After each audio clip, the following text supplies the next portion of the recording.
So this wall is already primed, but I made a pretty unorthodox choice, and I had a really big gap up here because I didn't do a great job measuring the sheetrock. In my defense, the house is not square, and that's why it was so hard to measure. I was trying to cut things on an angle and it got messed up. And at first I thought I was going to cover it with trim, but then I decided it would look weird to have extra trim all around.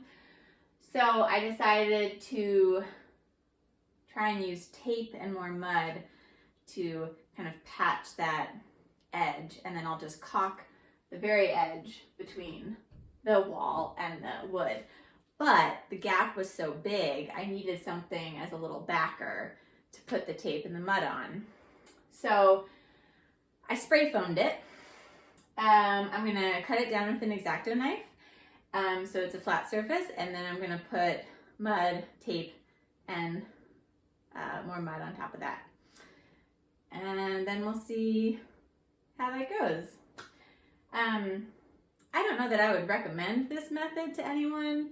I'd probably recommend doing a better job cutting sheetrock than I did, but it's an experiment to see if it's a way to fix a problem. So we'll see.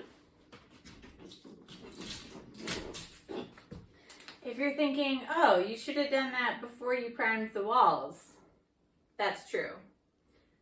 I didn't have this idea before I primed the walls, though.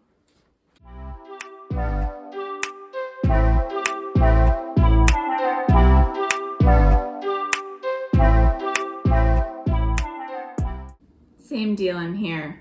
I'm doing the spray foam trick in a lot of places, so I really hope it works.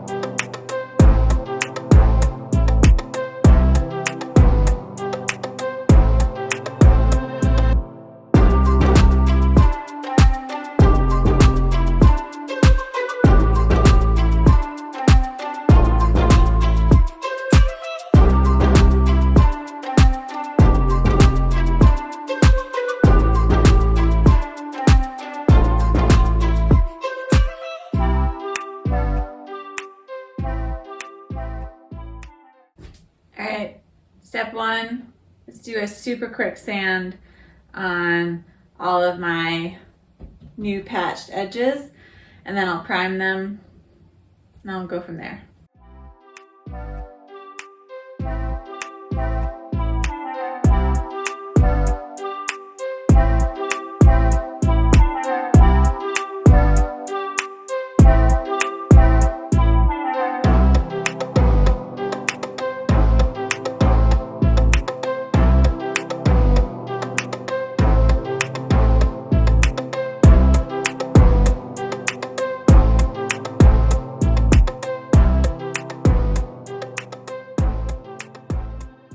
It worked great.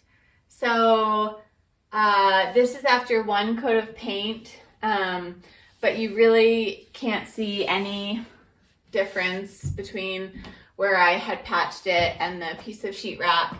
The fact that I barely sanded it, you can't really tell. I really made sure I didn't put on too much mud.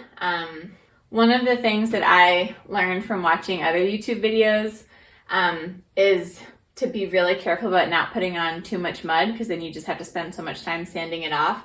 So when I put up this tape, I really tried to put down as little mud as possible, and then scrape it and feather it with the 4-inch knife, so that by the time it dried, it really didn't need hardly any sanding at all. And now it looks great. So I'm going to put a second coat of paint on this wall, and then I'm going to caulk all of these edges, and then it'll be done.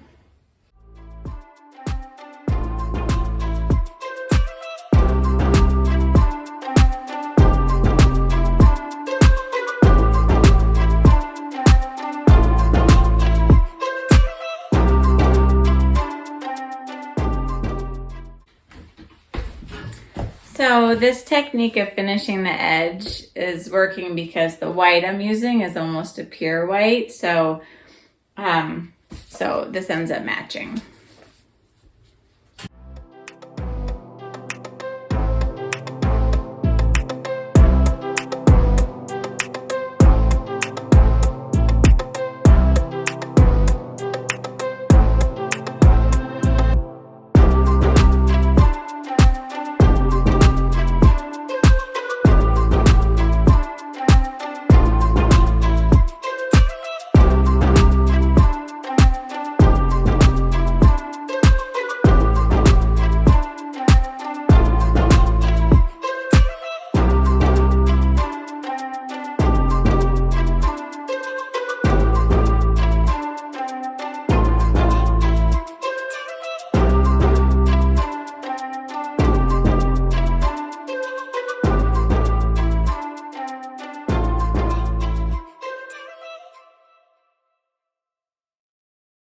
Okay, all the edges are done. It's definitely not perfect, but I think it looks just fine.